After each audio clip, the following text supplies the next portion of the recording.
waxaan aad iyo aad ugu faraxsanahay inaan caawa ka soo qayb galo xafladan lagu daafurayo tournamentka loo qabanayo kooxaha heerka koowaad ee magaalada Burco.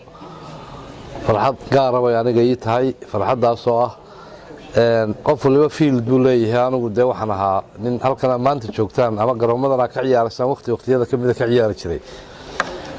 ninkii lagu soo barbaariyay sportiga markaan yaryarayn gacantana qaban jiray, la dhiiri gelin jiray.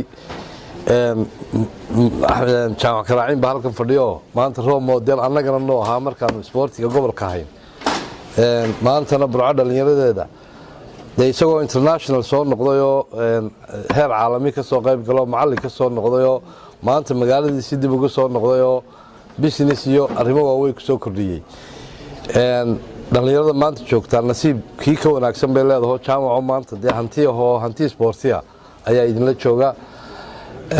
intaa markaan ka gudbo gobolka Togdheer berigii hore sportiga wuxuu ku ahaan jiray magac buu ku ahaan jiray iyo maamuus. gobolada marka ay afarta gobol hore ay ku ciyaaraan goboladii waqooyiga loo oran jiray berigii hore marba sanadba gobol baa lagu qaban jiray. sideedda gobol ee Soomaaliya dhan ka soo baxay Maxamed la isugu keeni jiray. gobolka Togdheer marka ay halka tagaan wuxuu ahaan jiray gobolada magaca ku leh ee maamuuska ku leh ee cid walba jeclayd in xaafadooda ama degaankooda lagu soo dejiyo. magacii caynka ahaa waa nasiib darro waxa ka dambeeyay intii burburka kadib inuu magacii hoos yara ciiro oo meel aad khatar gaadho.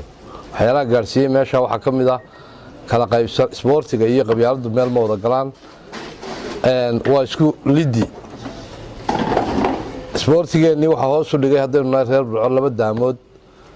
labada daamood waxay nagu noqotay masiibo gobolkii Togdheer sportiskiisii ku habsatay oo ragaadisay oo hoos u dhigtay.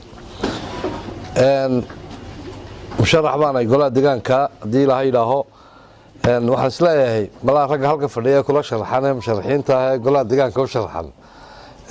de ninkaas ku bahda noqonaysa anigu buu noqonayaa oo malaliyo de cid kale aan ilaaho malaa sportiga heerkaasi ka soo gaadhay ma fadhido ma sharaxna halkan.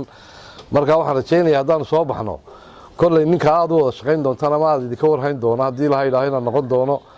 waxaan aad iyo aad u rajaynayaa inay ciyaaraha gobolka Togdheer wax badan laga bedelo, in laga bedelo daamaha, in lagu soo kordhiyo haddii la yiraahdo garoomo bilic leh, in lagu soo kordhiyo maxaan ku idhaa waxqabad dhab